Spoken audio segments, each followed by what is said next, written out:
Olá, literários, literárias, sejam bem-vindos ao Halloween de 2021 e hoje vamos até a cidade de Haddonfield no ano de 1978, quando um certo assassino mascarado assombrava a cidade, matando todos que atravessassem o seu caminho.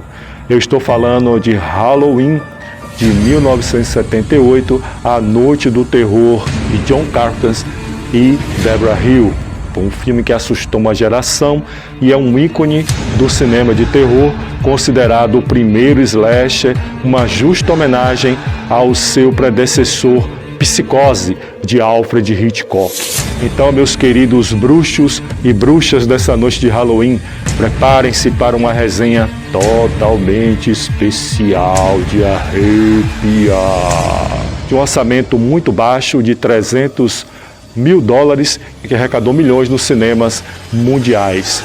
O filme de 1978, que também teve uma sequência em 1981, mostrando a saga do assassino mascarado Michael Myers. Mas antes de tudo isso, quero pedir a vocês, se inscrevam no canal nessa noite arrepiante, faça o seu comentário, deixe o seu like aí embaixo, nessa noite marcante.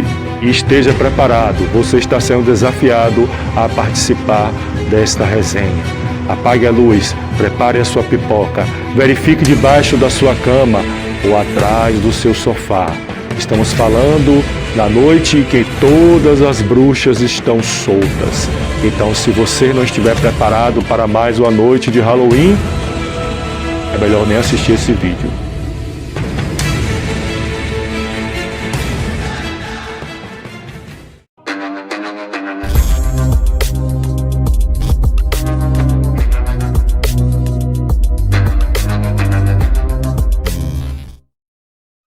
Olá, literários, literárias, sejam bem-vindos ao Halloween do canal A Estante.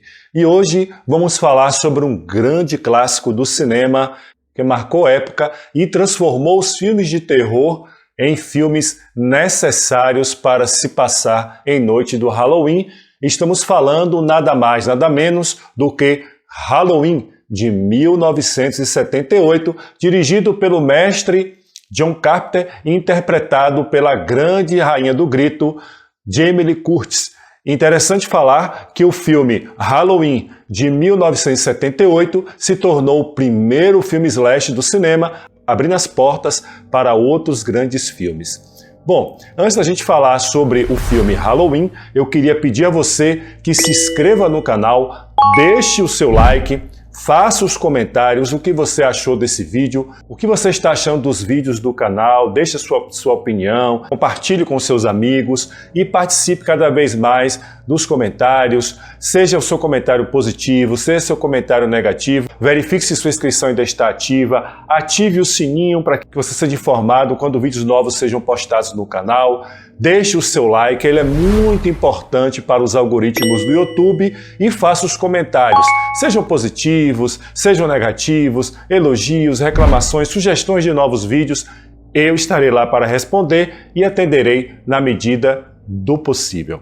Bom, meus amigos, para falar sobre Halloween é preciso começar a história do início, logicamente. E a história de Halloween vai começar com dois produtores, Irving Yablas e Mustafa Akkad. Esses dois senhores, produtores de Hollywood, eles assistiram o filme Assalto à 13ª DP de um certo cineasta que estava começando ainda a sua carreira, que era o John Carpenter. Eles viram o filme, gostaram do filme e existia um determinado trabalho que eles queriam fazer de um filme baseado em um assassino de babás. E eles acharam que para dirigir esse filme, nada melhor do que o novo diretor, John Carpenter. John Carpenter, claro, aceitou, desde que ele tivesse total controle da direção do filme. Então esses produtores contrataram o John Carpenter e o título original do filme seria The Babysitting Mother, ou seja, na tradução mais literal, o assassino de babás. Imagine Halloween com esse título, seria muito diferente do clássico que é hoje. Porém, o filme aconteceria em vários sets, em vários dias. E para resumir, ou digamos, para sintetizar set e o roteiro, até porque os produtores só conseguiram disponibilizar $300 mil. Realmente, isso mesmo, $300 mil. Para mim e para você é muito dinheiro, mas para fazer um filme é muito pouco. Então, para economizar, eles resolveram escolher uma data especial para rodar o filme, e essa data foi Halloween. Um fato interessante é que Halloween foi filmado na primavera, na Califórnia, nos Estados Unidos. E como vocês sabem, a primavera não é o outono, lógico, é uma estação diferente e o Halloween ele acontece no outono. Então a equipe de produção, que era a mesma equipe de direção, uma equipe muito pequena, assim como foi em Evil Dead, com um orçamento muito barato, eles tiveram que se rebolar para tentar transformar a primavera no outono. O filme é filmado com imagens escuras, eles espalharam muitas folhas secas durante a cidade, eles isolaram uma determinada rua da cidade e ali tentaram criar um clima de outono para tentar transformar toda aquela áurea ali em um Halloween. Isso é um fato interessante porque eles precisavam economizar bastante. Interessante que o filme ele foi escrito pelo próprio John Carpenter junto com a Deborah Hill. John Carpenter era namorado de Deborah Hill quando o filme Halloween estava rodando e eles juntos resolveram escrever o roteiro do filme. John Carpenter ficou com a parte do roteiro dedicada aos personagens masculinos e a Deborah Hill ficou dedicada ao roteiro da parte feminina do elenco, incluindo assim a Jamie Lee Curtis. Mas vamos falar sobre o roteiro e vamos falar também sobre o elenco mais para frente. Eu queria, de forma especial, falar um pouquinho sobre esse Blu-ray, essa coleção que eu comprei para colocar aqui na estante da Obras-Primas do Cinema, que está de parabéns. Eu queria apresentar para vocês aqui. Isso aqui é uma luva que eles fizeram, vocês podem ver aí uma luva do filme. Foram 2.000 cópias, vocês podem ver aqui nessa faca aqui, foram 2.000 cópias que eles tiraram inicialmente. Comprei a 1.269. E aqui consistem Halloween, A Noite do Terror, que é o de 78, e Halloween, O Pesadelo Continua, Halloween 2 de 1981. Então aqui nós temos dois filmes. Eles trazem aqui um livrinho falando um pouquinho sobre a história dos dois filmes. Muito interessante esse livrinho, porque ele vai contar a história, bastidores, make-off, como foi feito, o que eles passaram no set de filmagem. Então aqui é muito interessante esse livrinho, porque ele conta um pouco da história dos dois filmes. Também vem junto esses cardzinhos aqui, para colecionador, Halloween 2, Halloween, A Noite do Terror, Halloween, A Noite do Terror e o pôster de Halloween 2 também aqui. Então são esses cardzinhos interessantes para quem gosta. Vamos dar uma olhada aqui dentro, para a gente ver.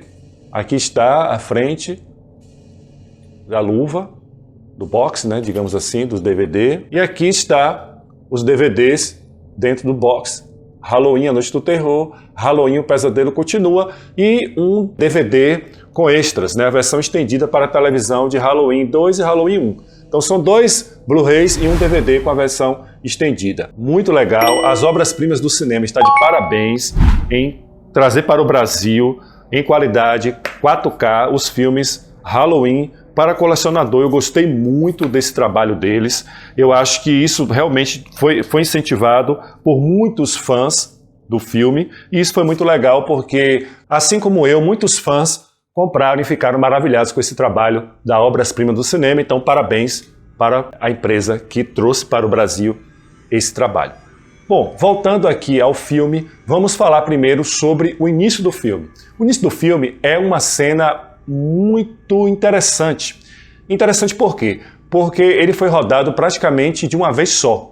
O filme foi rodado em Super 8mm, câmera Super 8mm, e interessante que uma dessas câmeras foi comprada com os $300 mil que eu falei. Parte desse dinheiro foi dedicado em comprar uma câmera especial, porque o John Carpenter ele queria fazer uma filmagem soltas, ou seja, os personagens eram acompanhados pela câmera do ponto de vista do assassino. Hoje isso é muito fácil, a gente vê o cinema fazer isso, mas na época, em 1978, era muito difícil e existia só um tipo de câmera que eles compraram e que custou bastante, então já foi reduzido aí o custo de $300 mil que eles tinham recebido para fazer o filme.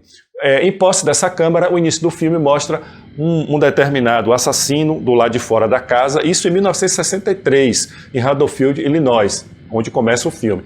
E aí, do ponto de vista do assassino, que ninguém sabe ainda quem é, E acho que isso deve ter chocado a plateia, porque a câmera vai acompanhando e são planos longos que o Carpenter faz. E ele conta no making-of que isso realmente custou bastante para a equipe, porque eles tiveram que fazer várias entradas e várias saídas. Teve que ser gravado em uma única noite. Então, após o namorado de uma determinada personagem sair, havia transado com ela e sair da casa, o assassino ele entra na casa, pega uma faca e vai até o quarto onde essa moça está. Ela ainda está nua, tinha acabado de transar, como eu falei para vocês, com o namorado, e ela é brutalmente assassinada a facadas. E a gente vê, através dos olhos do assassino, os golpes sendo desferidos contra a vítima.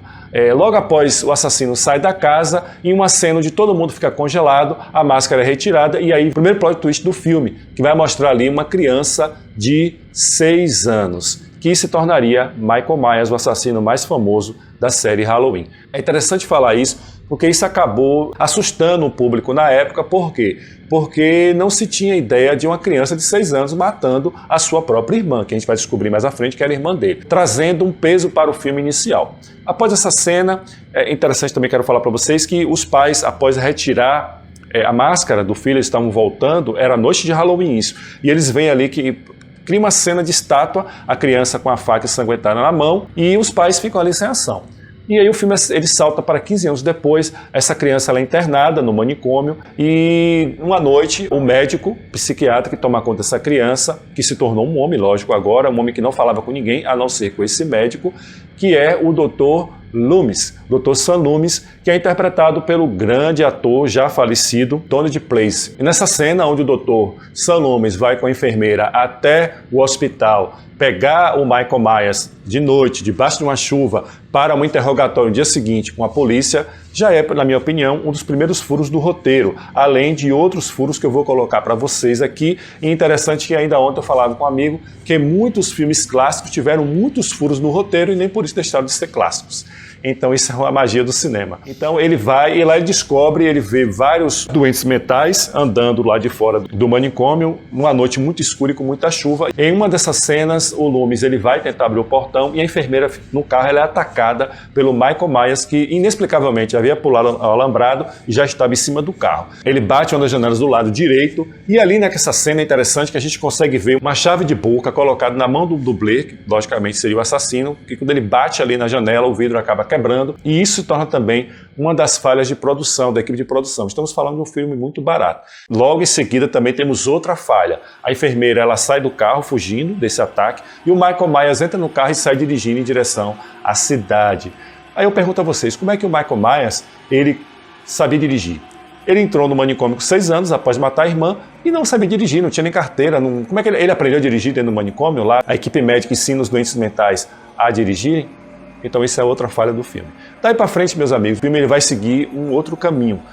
Já a fuga do Michael Myers aconteceu no dia 30 de outubro e no dia seguinte, 31 de outubro, Dia das Bruxas, que foi a data que o próprio diretor e os produtores encontraram para economizar com produção e roteiro. Ao chegar à cidade, o Michael Myers vai para a antiga casa onde ele havia assassinado a irmã, que já era considerada uma casa assombrada pelos moradores locais. Isso é uma sacada interessante do pessoal da produção, do próprio John Carpenter. Quem nunca ouviu falar em uma casa abandonada na sua cidade, diz, olha, aquela casa é assombrada. E na noite do Halloween, isso torna-se bastante atrativo. Uma vez dentro dessa casa, o Michael Myers ele vai matar um cachorro para se alimentar e vai ficando ali para aterrorizar o Halloween dessas pessoas. Somos levados a conhecer um outro núcleo do filme, que é o núcleo da família Strudge, e particularmente da Laurie Strode, que é interpretada pela Jamie Lee Curtis. A Jamie Lee Curtis ela foi escolhida simplesmente por ser filha da Jennifer Lega, interpretou a Meryl Crane lá do Psicose. Psicose temos vídeo aqui no canal, se você estiver interessado, vou deixar lá no finalzinho do vídeo para quem quiser acessar e assistir. Porém, ela é uma grande atriz e ela se tornou ícone fechada desse filme.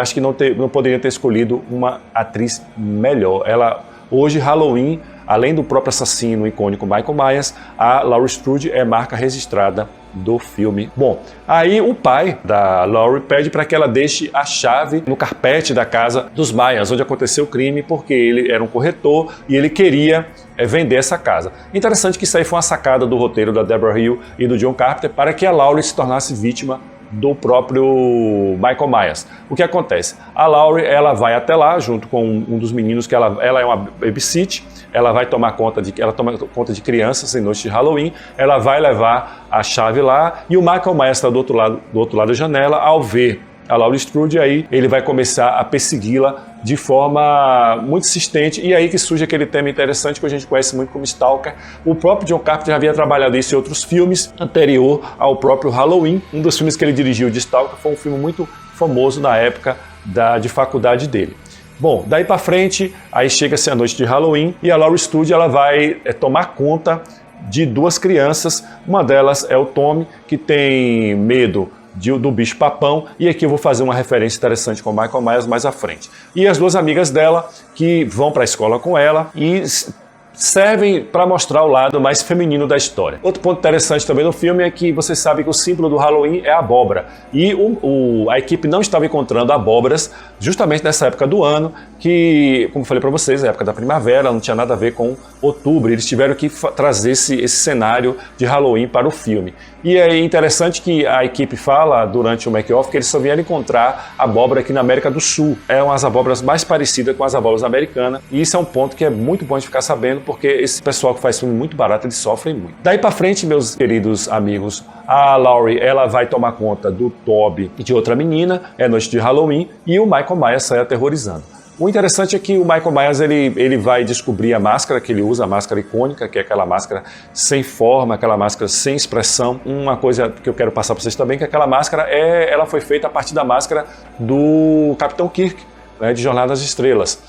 A equipe de produção, eles falaram que precisavam encontrar uma máscara que marcasse o rosto do assassino. No roteiro original, o Michael Myers não tinha o nome de Michael Myers, mas tinha de A Forma. E a forma não tinha expressão, não tinha sentimento. O Tommy Lee Wallace, que é um dos caras, né, que está formando a equipe de Halloween, ele passa em frente a uma loja e lá ele vê uma máscara do Capitão Kirk. Ele pega essa máscara, pinta ela de branco.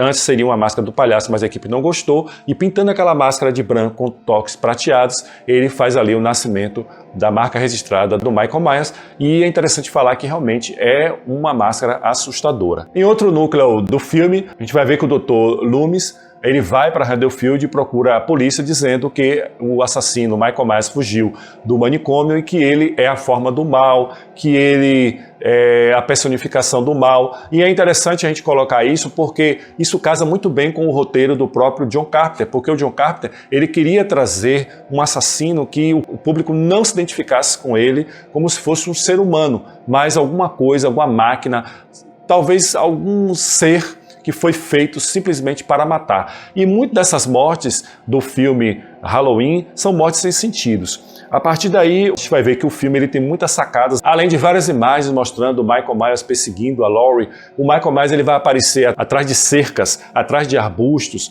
vai aparecer no escuro, na luz, atrás de muro. Ele vai aparecer em todos os lugares e a gente acaba até se acostumando com a aparência da máscara, que não é uma coisa muito simples, porque como se tratava da noite do Halloween, as pessoas também acabaram não ligando muito para esse cara mascarado durante o dia, até porque era noite de Halloween, todo mundo estava mascarado. Até durante o dia nos Estados Unidos, ou os lugares onde eles comemoram o Halloween, foi uma sacada muito boa do próprio diretor em escolher essa data, não só para economizar em termos de dinheiro, mas também para haver esse casamento aí, em haver essa conveniência de roteiro e aceitação das pessoas.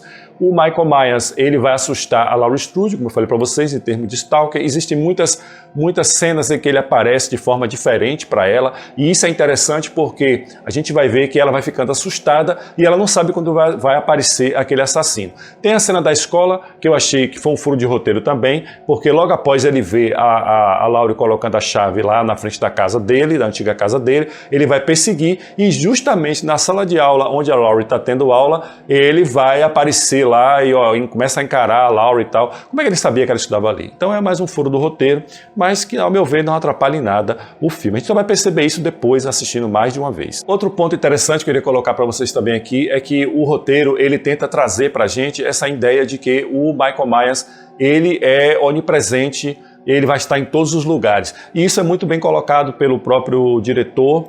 E a sacada do John Carpenter é que o filme ele vai trabalhar muito questões de sustos. ou seja, você nunca sabe onde o Michael Myers vai aparecer, e esse personagem icônico do filme de terror, ele se torna marca registrada e acaba trazendo uma forma diferente de entendimento do próprio assassino, digamos assim, porque essa ideia de surpresa, essa ideia de estar em todos os lugares acaba assustando o público. E o filme ele foi gravado, como eu falei para vocês, em uma câmera especial, onde tudo acontece a partir da visão do próprio assassino. Então a gente vai ver sempre ele de costas, acompanhando a sua potencial vítima. A gente sempre vai ver o Michael Myers de uma forma ameaçadora, mas que a gente não sabe onde ele vai aparecer, onde ele vai estar. E isso é muito interessante, porque isso acabou trazendo para o roteiro uma visão totalmente particular do fato e intimista do próprio assassino. Daí para frente também, o doutor ele vai acampar em frente ali à casa do Michael Myers, porque ele sabe que o Michael Myers vai até essa casa, sua antiga casa, mas ele fica o tempo todo ali buscando o Michael Myers e o filme vai passando. Aí, chegando à noite, o Michael Myers ele vai cometer, pasmem, 4 assassinatos. O filme só tem isso. 4 assassinatos. E isso é a grande sacada também do mestre John Carpenter. Assim como o Alfred Hitchcock, eu acho que John Carpenter aprendeu muito bem isso com o mestre Hitchcock, ele não coloca sangue no filme, você não vê sangue no filme. Não é necessário ter sangue no filme. O filme, ele assusta você pela presença do próprio assassino e tem muitas dessas cenas onde você acha que o Michael Myers vai atacar, ele não ataca. E isso é muito bem trabalhado e ele mostra para o telespectador um lugar que ele poderia estar, ele não está, e no lugar que ele não poderia estar, ele está. Eu acho que vocês entenderam mais ou menos o que eu quis dizer, eu embolei um pouquinho aí, mas acho que é isso. Então o próprio diretor John Carpenter, ele vai fazer essa dança, essa brincadeira com o seu telespectador. Isso é muito interessante porque a gente acaba se envolvendo no filme. E aí tem a cena onde o Michael Myers ele vai matar uma das personagens, a amiga da Laurie, com o namorado. E daí surge aquela ideia também de que todo mundo que transa e tal acaba morrendo. E isso não é, o próprio John Carpenter falou que isso é uma grande bobagem. Ele só fez essa cena porque eles estavam transando, estavam dispersos, desatentos e acabaram morrendo. Interessante que a personagem da Laurie Strode é virgem. E por ser virgem também, dizem o assassino só persegue as virgens. Mas ele não sabia, como eu expliquei para vocês, o Michael Myers não sabia que ela era virgem, nem tinha como ele saber. Ele simplesmente a viu colocando a chave na frente da casa e aí ele escolheu para ser a sua potencial vítima e ele vai começar a perseguir. E ele é muito sádico, tão sádico que um dos personagens que ele mata, o Michael Myers, ele se veste, o lençol, né, parecendo um fantasma, coloca o óculos, que o cara usava óculos, e aí ele vai brincar um pouquinho com a namorada do cara e acaba matando ela. E são mortes muito simples. Ele mata enforcando ou sufocando com o fio do telefone, outra ele mata esganando dentro de um carro. Acho que talvez a cena mais violenta do filme seja a que ele mata o namorado de uma das vítimas, né? Ele levanta e enfia, dá uma facada no abdômen do cara e deixa o cara pendurado, e aí ele acaba ficando balançando a cabeça, admirando a sua obra. Eu acho que essa é uma das cenas que foi construída, muito bem construída antes do assassinato pelo próprio John Carpenter, onde o cara vai passeando pela casa totalmente escura e depois ele é surpreendido com o Michael Myers saindo da escuridão e matando o cara. Então toda essa premissa que o diretor ele cria antes realmente do ataque propriamente dito do assassino é muito interessante, e isso cria um clima tenso, um clima sombrio, um clima que acaba impactando quem está assistindo, assustando, sem precisar necessariamente de sangue. E os próximos filmes que vieram, como Fred Krueger, Sexta-feira 13 e outros tantos que vieram aí depois dele, o próprio Pânico, né, sem cenas violentas, com muito sangue, mas o John Carpenter não precisou disso, ele simplesmente precisou de inteligência, um dinheiro curto que ele tinha, mas ele foi muito inteligente, um roteiro coeso e acabou criando cenas memoráveis e que fez do Halloween, além de um filme que trabalha com planos muito longos, digamos assim, é um filme que ele acaba cumprindo o seu papel de assustar sem precisar necessariamente ter bruxos, fantasmas, vampiros e nem sangue. Então acho que isso é interessante porque a tensão criada no filme e o plot twist criado por John Carpenter cumpre o papel de assustar a plateia. Como eu disse a vocês, John Carpenter quis criar um assassino sem forma, um assassino que não tinha motivo para matar suas vítimas, e realmente a gente não vê nenhum motivo. Lá em Halloween parte 6, tem um determinado diretor do próprio manicômio onde um Michael escapou, que tenta explicar por que ele escapou e tal, que ele pertencia a uma seita, e por isso que aquele filme lá realmente é uma grande merda, como outros filmes também. Depois teve esse filme 2018 interessante, e o Halloween Kills, que está no cinema, que eu particularmente também não gostei, achei desnecessário, mas nenhum deles consegue fazer o que John Carpenter fez no filme original, além de ter marcado uma época, um filme que cumpriu seu papel e trouxe uma marca icônica para o cinema. O final do filme Halloween é interessante porque ele vai mostrar lá, mais uma vez, o Michael Myers sádico. Tem uma cena que ele tenta matar a Laurie Strode dentro do armário. Interessante que a Laurie Strode, ela vai lá, abre a sacada do quarto, onde ela tenta se esconder, e corre para o armário. E o Michael Myers não está nem aí. Se fosse outro assassino, talvez iria da sacada para ver se ela tinha pulado, como ela deixou ali aquela isca da porta aberta, mas não, ele vai direto ao armário e tenta matar a Laurie lá. A Laurie acaba atingindo ele com um cabide, ele cai, ela acha que ele está morto, e aí ele se levanta. Ele tem essa coisa sádica, assim como ele fez lá com o cara vestindo um lençol para matar a namorada do cara, ele vai fazer aqui também com a Laurie Strode. E tem uma cena também interessante que a Laurie está próxima ao umbral de uma porta, a porta totalmente escura, e de repente aquela luz vai se abrindo e ali aparece o Michael Myers. Isso também é uma ideia que o próprio diretor traz, que a escuridão acaba trazendo esse mal personificado através de ser humano, que é o Michael Myers. Outro ponto interessante aqui também no filme é que vamos ver pela primeira vez o rosto do Michael Myers, porque os outros filmes se tornou quase um sacrilégio, ninguém consegue ver mais o rosto do Michael Myers. E aqui a gente vai ver o rosto do Michael Myers, e aí é a outra sacada também do John Carpenter, que é um gênio. Ele acabou mostrando que o Michael Myers, aquele cara que aterrorizava, aquele cara que estava em todos os lugares, aquele cara que não tinha forma, aquele cara que era tido como um monstro do inferno, né, um mal em pessoa, era um ser humano como qualquer um de nós. E a face ali mostra um cara com o olho machucado e tal, mas com a face humana. E aí é onde o Dr. Sam Loomis entra e acaba atirando no Michael Myers. Ele cai da sacada e quando ele olha para baixo, o Michael Myers não está lá. O filme tem uma fórmula muito simples, mas não é tão simples como a gente pensa. O filme ele traz momentos de muita tensão. O filme ele é feito com tomadas muito longas, como eu expliquei para vocês, principalmente no início do filme. É aquela tomada muito longa, com só 4 cortes. E um desses cortes é quando o menino ele coloca a máscara no rosto. Ali eles tentam mudar para outra parte. Por ser uma cena gravada em sequência, e isso é muito raro na época, e o John Carpenter ousou fazer isso. Acho que mestres, cineastas e gênios fazem isso, eles criam determinados ambientes que acabam transcendendo a normalidade cinematográfica, e ele ousou fazer isso.